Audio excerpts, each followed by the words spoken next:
ओम नमो भगवते श्री रमणाय। जय गुरुदेव दत्ता। जय जय रघुवीर समर्थ। जय श्री राम। नमो Ramana. Today I will be reading the death experience of Ramana Maharshi. So let's go ahead and read. ಇದು ರಮಣ ಮಹರ್ಷಿಗಳ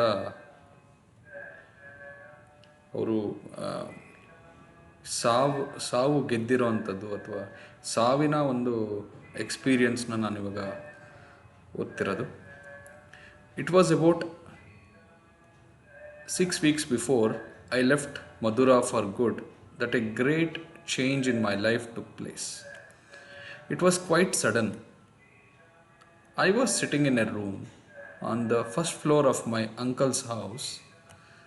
I seldom had any sickness, and on that day there was nothing wrong with my health, but a sudden, violent fear of death overtook me. There was nothing in my state of health to account for it, and I did not try to account for it or to find out whether there was any reason for the fear.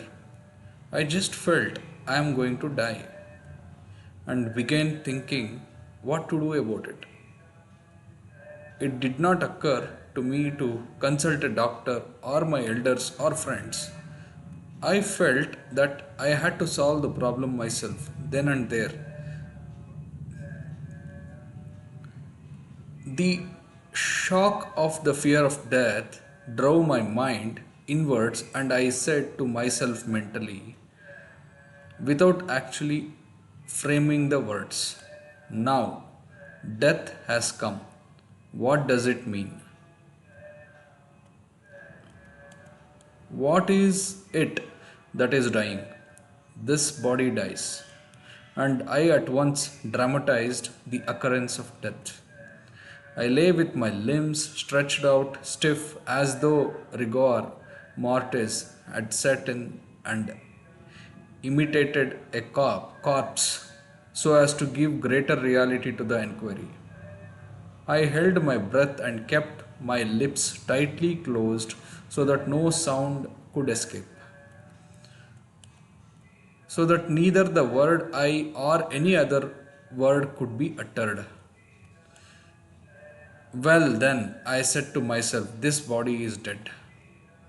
It will be carried stiff to the burning ground and there burnt and reduced to ashes. But with the death of this body, am I dead? Is the body I? It is silent and inert, but I feel the full force of my personality and even the voice of the I within me apart from it. So I am spirit transcending the body. The body dies, but the spirit that transcends it cannot be touched by death. This means I am the deathless spirit. All this was not dull thought. It flashed through me vividly as living truth, which I perceived directly, almost without thought process. I was something very real, the only real thing about my present state, and all the conscious activity connected with my body was centered on that I. From that moment onwards, the I or self-focused attention on itself by a powerful fascination. Fear of death had vanished once and for all.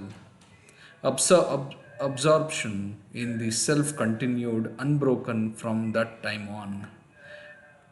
Other thoughts might come and go like the various notes of music, but the I continued like the fundamental Shruti note that underlies and blends with all the other notes, whether the body was engaged in talking, reading, or anything else. I was still centered on I. Previous to that crisis, I had no clear perception of myself and was not consciously attracted to it. I felt no perceptible or direct interest in it, much less any inclination to dwell permanently in it. The effect of death experience brought about a complete change in Venkatraman's interests and outlook. He became meek and submissive without complaining or retaliating against unfair treatment. He later described his condition. One of the features of my new state was my changed attitude to the Meenakshi temple. Formerly, I used to go there occasionally with friends to look at the images and put the sacred ash and vermilion on my brow, and would return home almost unmoved. But after the awakening, I went there almost every evening. I used to go alone and stand motionless for a long time before an image of Shiva or Meenakshi or Nataraja and the 63 saints. As I stood there, waves of emotion overwhelmed me. ಓಂ ನಮೋ ಭಗವತೆ ಶ್ರೀ ರಮಣಾಯ. ಇದು ಇದು ಬಂದು ರಮಣ ಮಹರ್ಷಿಗಳು ಆರಾಮಾಗೇ ಇದ್ದರು. ಅವರ ಅವರ ಚಿಕ್ಕಪ್ಪನ ಮನೇಲಿ ಇದ್ದರು. ಮೊದಲನೇ ಫ್ಲೋರಲ್ಲಿ ಸುಮ್ಮನೆ ಕೂತಿದ್ದಾಗ ಅವ್ರಿಗೇನು ಹುಷಾರು ತಪ್ಪಿರಲಿಲ್ಲ, ಏನೂ ಆಗಿರಲಿಲ್ಲ, ಆರಾಮಾಗೇ ಇದ್ದರು. ಆದರೆ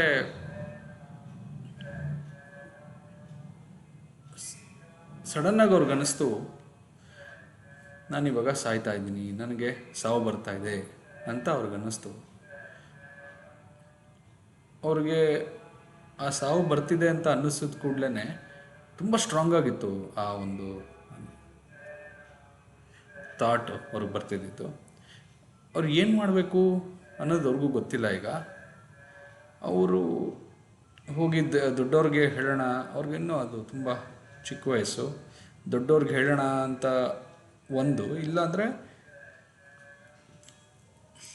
ಏನಾದರೂ ಮಾಡಬೇಕಲ್ಲ, ಇದಕ್ಕೆ ಯಾರಿಗಾರು ಹೇಳ್ಕೋಬೇಕು. ಆದರೆ ಅವ್ರೇನು ಮಾಡಿದ್ರು, ಇದನ್ನು ನಾನೇ ಸಾಲ್ವ್ ಮಾಡೋಕ್ಕೆ ಪ್ರಯತ್ನ ಪಡೋಣ ಅಂಥೇಳಿ ಸಾವು ಬರ್ತಾಯಿದೆ ನನಗೆ ಅಂತ ಕೂತ್ಕೊಂಡ್ರು. ಅದಾದಮೇಲೆ ಉಸಿರು ಕಟ್ಕೊಂಡು ಅದಕ್ಕಿಂತ ಮುಂಚೆ ಒಂಥರ ಈ ಡೆಡ್ ಬಾಡಿ ಹೇಗಿರುತ್ತೋ ಅದೇ ರೀತಿ ಎಲ್ಲ ಬಾಡಿಗಳನ್ನ ಸ್ಟಿಫ್ ಮಾಡಿಬಿಟ್ಟು ತುಂಬ ಒಂಥರ ಮರಗಟ್ಟ ಥರ ಮಾಡಿಕೊಂಡು ಹಾಗೆ ನೆಲದ ಮೇಲೆ ಮಲ್ಕೊಂಡ್ರು. ಕಾಲೆರಡನ್ನೂ ಚಾಚಿ, ಕೈಗಳನ್ನ ಚಾಚಿ, ತಲೆ ಕೆಳಗಡೆ ಇಟ್ಟು ಕಣ್ಣು ಮುಚ್ಚಿ ಹಾಗೆ ಮಲ್ಕೊಂಡ್ರು. ಮತ್ತು ಉಸಿರು ಗಟ್ಟಿಯಾಗಿ ಹಿಡ್ಕೊಂಡ್ರು. ಬಾಯಿ ಕೂಡ ಮುಚ್ಚಿದ್ರು, ತುಟಿನ ಚೆನ್ನಾಗಿ ಗಟ್ಟಿಯಾಗಿ ಮುಚ್ಕೊಂಡ್ರು. ಅಲ್ಲಿ ಅವರು ಏನಂದರೆ ಆ ಶಬ್ದ ಕೂಡ ಹೊರಗಡೆ ಹೋಗಬಾರ್ದು ಅಂತ. ಆಮೇಲೆ ಅಂದ್ಕೊಂಡ್ರು, ನಾನಿವಾಗ ಸತ್ತೋಗಿದ್ದೀನಿ. ಆದರೆ ಆಮೇಲೆ ಇನ್ನೂ ಅಂದ್ಕೊಂಡ್ರು, ದೇಹನ ಇವಾಗ ಇದಕ್ಕೆ ತೊಗೊಂಡೋಗ್ತಾರೆ, ಸ್ಮಶಾನಕ್ಕೆ ತೊಗೊಂಡೋಗಿ ಸುಡ್ತಾರೆ ಎಲ್ಲ ಅಂದ್ಕೊಂಡ್ರು. ಆದರೆ ಅವ್ರು ಇನ್ನೂ ಅಲ್ಲೇ ಇದ್ದಾರೆ. ಹಾಗಾದ್ರೆ ಸತ್ತಿದ್ಯಾರು? ನಾನು ಈ ದೇಹನ ಅಥವಾ ನಾನು ಯಾರು ಅನ್ನೋ ಪ್ರಶ್ನೆನ ಅಲ್ಲಿ ಹಾಕ್ಕೊಳ್ತಾಯಿದ್ರು. ಆ ಪ್ರಶ್ನೆ ಹಾಕ್ಕೊಂಡಿದ್ದ ಕೂಡಲೇ ಅವ್ರಿಗೆ ತುಂಬ ಸ್ಟ್ರಾಂಗ್ ಕನ್ವಿಕ್ಷನ್ ಬಂದ್ಬಿಡ್ತು, ಇದು ನಾನು ದೇಹ ಅಲ್ಲ, ನಾನು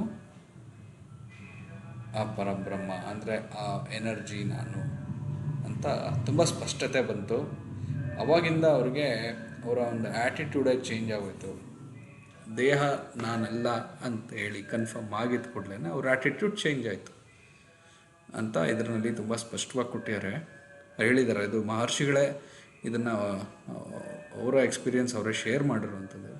ಮುಂಚೆ ಎಲ್ಲ ಮಧುರೈ ಮೀನಾಕ್ಷಿ ದೇವಸ್ಥಾನಕ್ಕೆ ಯಾವಾಗಲೂ ಒಂದು ಸತಿ ಹೋಗಿ ಅಲ್ಲಿ ವಿಭೂತಿ ಏನಾದರೂ ಅಲ್ಲಿ ನಮಸ್ಕಾರ ಮಾಡಿ, ವಿಭೂತಿ ಏನಾದ್ರು ಇದ್ದರೆ, ಕುಂಕುಮ ಇದ್ದರೆ ಹಂಗೆ ಇಟ್ಕೊಂಡು ಬರ್ತಾಯಿದ್ರು ಸುಮ್ಮನೆ ಆರಾಮಾಗೆ.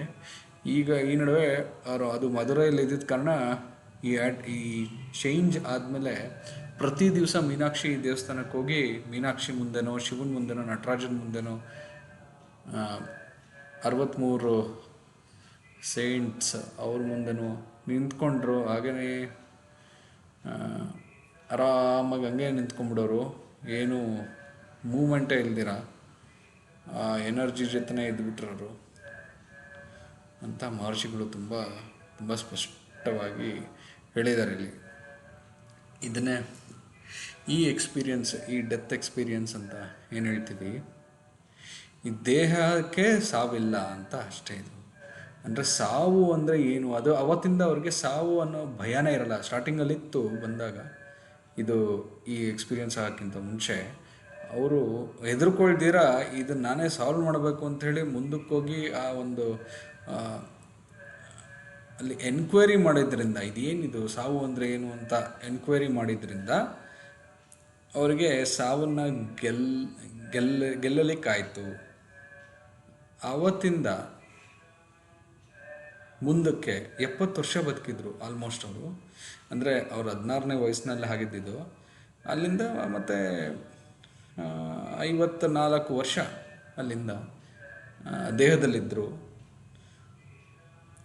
ಅಲ್ಲಿ ತನಕ ಸಾವು ಅಂದರೆ ಭಯನೇ ಇರಲಿಲ್ಲ, ಅಂದರೆ ಭಯ ಅನ್ನೋದೇ ಇರಲಿಲ್ಲ ಅವರಿಗೆ. ಮತ್ತು ಯಾವಾಗ್ಲೂ ಯಾವುದೇ ಆ್ಯಕ್ಟಿವಿಟಿ ನಡೀತಿದ್ದಾಗಲೂ, ಏನೇ ಕೆಲಸ ಮಾಡ್ತಿದ್ರು, ಮಾತಾಡ್ತಿದ್ರೆ, ಕೂತಿದ್ರೆ, ಊಟ ಮಾಡ್ತಿದ್ರು, ಅವರು ಆ ಆ್ಯಕ್ಟಿವಿಟಿನಲ್ಲಿ ಇನ್ವಾಲ್ವ್ ಆಗ್ತಿರಲಿಲ್ಲ. ಅವರು ತನ್ನ ಸ್ವಯಂ ಆತ್ಮನಲ್ಲಿ ತಮ್ಮೊಳಗಡೆ ತಾವು ಆರಾಮಾಗಿರೋರು. ದೇಹ ಎನಿ ಟೈಮ್ ದೇಹ ಯಾವಾಗ ಬೇಕಾದ್ರೂ ಹೋಗ್ಬೋದು ಅಂತ ಸ್ಪಷ್ಟ ಬಂದ್ಬಿಡ್ತು ಅವ್ರಿಗೆ. ಇದನ್ನೇ ನಮ್ಮೆಲ್ಲರ ಉದ್ಧಾರಕ್ಕೆ ಅದು ಮಹರ್ಷಿಗಳು ಅವ್ರ ಎಕ್ಸ್ಪೀರಿಯನ್ಸ್ನ ಶೇರ್ ಮಾಡ್ಕೊಂಡಿದ್ದಾರೆ. ಇದು ಎಂಥ ಕರುಣೆ, ಆ ರಮಣ ಕರುಣೆ ಇದು ಹರಿತಾ ಇದೆ. ಅದನ್ನು ನಾವೆಲ್ಲರೂ ಅದರಲ್ಲಿ ಹರಿತಾ ಇರುವಂಥ ಆ ಕರುಣೆಯಲ್ಲಿ ಮಿಂದು ನಾವೆಲ್ಲ ಪುನೀತರಾಗೋಣ.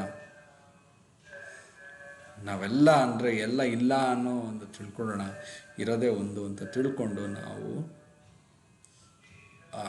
ರಾಂಗ್ ಐಡೆಂಟಿಫಿಕೇಷನ್, ಈ ದೇಹದಿಂದ ಐಡೆಂಟಿಫೈ ಆಗಿರೋದನ್ನು ಬಿಟ್ಟು ನಮ್ಮೊಳಗಡೆ ಇರುವಂತಹ ಸಚ್ಚಿದಾನಂದ ಪರಮಾತ್ಮ ಆ ಎನರ್ಜಿನಲ್ಲಿ ಒಂದಾಗಿ ನಾವೇ ಆ ಎನರ್ಜಿಯಾಗಿ ಇರೋದು ಅಷ್ಟೇ ಅಂತ ಮಹರ್ಷಿಗಳು ಇಲ್ಲಿ ಹೇಳ್ತಿರೋದು. ಓಂ ನಮೋ ಭಗವತೆ ಶ್ರೀರಮಣಾಯ. ಜೈ ಗುರುದೇವ ದತ್ತ. ಜೈ ಜೈ ರಘುವೀರ ಸಮರ್ಥ. ನಮೋ ರಮಣ.